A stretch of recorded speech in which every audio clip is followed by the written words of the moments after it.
Assalamualaikum warahmatullahi wabarakatuh. Perkenalkan, nama saya Selin Ginta dengan NIM G811211037. Di sini saya akan menjelaskan materi tentang praktikum mata kuliah biologi umum yang berjudul pengenalan dan penggunaan mikroskop. Adapun tujuan dari percobaan kali ini yaitu untuk mengenali bagian-bagian dari mikroskop dan memahami fungsi dari bagian-bagian mikroskop tersebut dan juga terampil dalam menggunakan mikroskop. Mikroskop dalam bahasa Yunani mikron yang berarti kecil dan skopos yang berarti tujuan adalah sebuah alat untuk melihat objek yang terlalu kecil untuk dilihat dengan mata telanjang. Ilmu yang mempelajari benda kecil dengan menggunakan alat ini disebut mikroskopi, dan kata mikroskopik berarti sangat kecil, tidak mudah terlihat oleh mata. Adalah bagian-bagian dari mikroskop beserta gambarnya. Yang pertama yaitu lensa okuler, yang kedua ganggang mikroskop, yang ketiga meja mikroskop, yang keempat pengatur kasa, yang kelima pengatur halus, dan yang keenam kaki mikroskop, yang ketujuh tabung mikroskop, yang kedelapan revolver, yang kesembilan lensa objektif, yang ke-10 penjepit objek, dan yang ke-11 kondensor, dan yang terakhir cermin.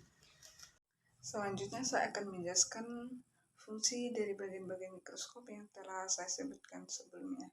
Yang pertama, fungsi dari lensa objektif adalah untuk membentuk bayangan nyata, terbalik, dan diperbesar. Kemudian tabung mikroskop. Fungsi tabung mikroskop atau tubuh adalah untuk mengatur fokus dan menghubungkan lensa okuler dengan lensa objektif. Dan yang ketiga yaitu makrometer atau pemutar kasar. Fungsi makrometer atau pemutar kasar adalah untuk menaikkan dan menurunkan tabung mikroskop dengan cepat. Dan yang selanjutnya, fungsi mikrometer atau pemutar halus adalah untuk menaikkan dan menurunkan tabung mikroskop dengan lambat.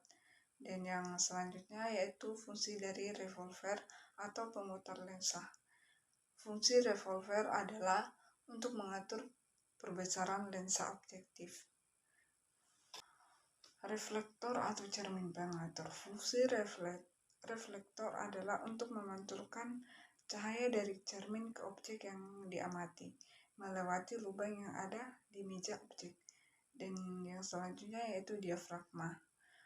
Fungsi dari diafragma adalah untuk mengatur sedikit banyaknya cahaya yang masuk sehingga pengamat bisa menentukan jumlah cahaya yang masuk. Kemudian kondensor. Fungsi dari kondensor adalah untuk mengumpulkan cahaya yang dipantulkan oleh cermin serta menfokuskan cahaya untuk menerangi objek pengamatan. Dan yang selanjutnya meja mikroskop atau meja preparat. Meja mikroskop ini menjadi alas dan tempat untuk mengamati objek. Fungsi meja mikroskop adalah untuk meletakkan objek yang akan diamati dalam sebuah penelitian. Dan yang selanjutnya yaitu penjepit kaca atau klip. Penjepit kaca ini berfungsi sebagai pelapis objek agar objek tidak bergeser saat pengamatan sedang berlangsung.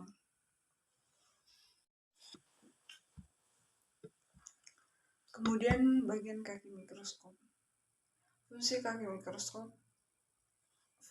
mikroskop adalah berfungsi sebagai penyangga atau penopang mikroskop. Yang terakhir yaitu sendi inklinasi atau pengatur sudut. Fungsi sendi inklinasi adalah untuk mengatur sudut tegaknya mikroskop, yaitu dengan mengatur derajat kemiringan mikroskop untuk memudahkan pengamatan. Praktikum pertama yaitu mengamati objek dengan menggunakan mikroskop. Adapun tujuan dari praktikum ini yaitu mempelajari cara menyiapkan bahan-bahan yang akan diamati. Yang kedua, mengamati bentuk asli objek. Yang ketiga, mengamati bentuk bayangan objek pada mikroskop.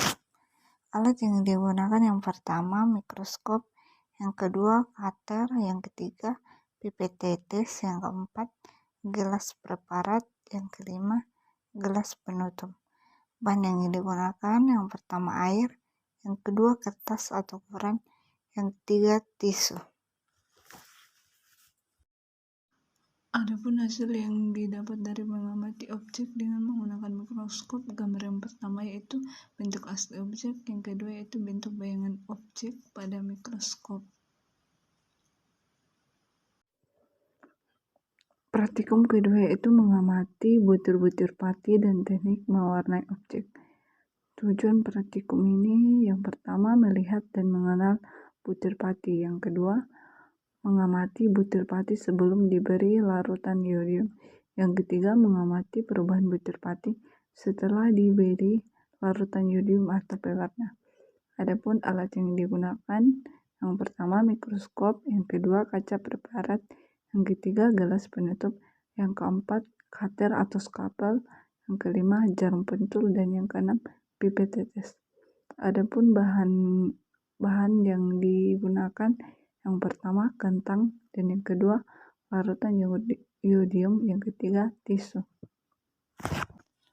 Ya, ini adalah gambar dari hasil pengamatan butir-butir pati dan teknik mewarnai objek.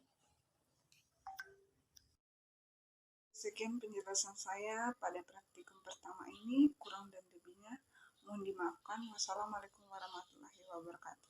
Terima kasih.